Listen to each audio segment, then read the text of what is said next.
नागपुरात काही दिवसापूर्वी सोमलवार निकोलस शाळेत पूर स्थिती निर्माण झाली होती। त्या परिसरात रस्त्यांची काय स्थिती आहे आणि रस्त्यांवर किती मोठे खड्डे रोडच्या कामासाठी खणून ठेवलेले आहे याचं वास्तव तुम्हाला दाखवतोय। हा जवळपास 22 ते 25 फुटाचा बास जो आहे तो माझ्याकडे आहे आणि यातनं आपण तपासूया की नेमके किती फुटाचे। बघा हा दादा बाहेर काढायला हा संपूर्ण बघा हा बास आहे आणि हे बघा या ठिकाणी आपण याला टाकलं जवळपास 12 ते 15 फुटाचे खड्डे या ठिकाणी खणून ठेवलेले आहे। हे बघा इतका म्हणजे जवळपास अर्ध्यापेक्षा जास्त बाज जो आहे तो या खड्ड्याच्या पाण्यात गेलेला आहे अशी स्थिती आहे या परिसरामध्ये।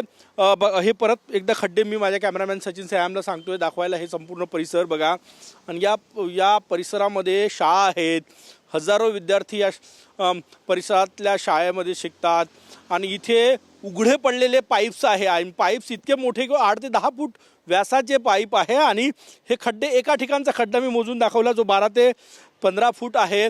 या परिसरामध्ये ठिकठिकाणी असंच चित्र नागपुरात पाहायला मिळतं आहे। ज्या कंत्राटदाराने हे काम घेतलं त्यांनी ऐन पावसाळ्यामध्ये काम सुरू केल्याचं स्थानिक सांगतायत। दादा पावसाळ्यात सुरू केलं?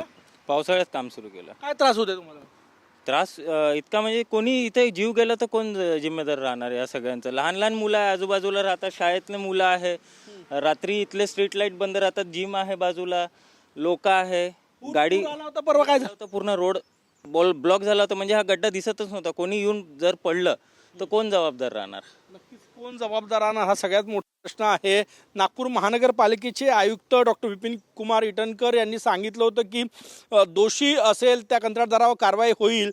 हे नागरिक विचारत आहेत की कारवाई कधी होणार, कारण की ज्या परिसरामध्ये हे खड्डे आहेत तिथे हे जीवघेणे खड्डे आहे, कुठली दुर्घटना घडली तर जबाबदार कोण आहे हा सगळ्यात मोठा प्रश्न आहे। परत एकदा मी हा खड्डा दाखवतोय बघा हा बाज जो आहे जवळपास 20 फुटाचा आहे आणि निम्म्यापेक्षा जास्त बास जो आहे तो आत गेलेला आहे। म्हणजे हा खड्डा 12 ते 15 फुटाचा खड्डा आहे आणि एक नाही या ठिकाणी भला मोठा पाईप आहे, पाण्यानं भरलेला आहे। ठिकठिकाणी असंच चित्र आहे, पाणी साचलेलं आहे। कुठला अपघात झाला, दुर्घटना घडली तर जबाबदार कोण राहील हा सगळ्यात मोठा प्रश्न या निमित्ताने उपस्थित होतोय। कॅमेरामॅन सचिन सयामसह गजानन उमाटे, TV9 मराठी, नागपूर।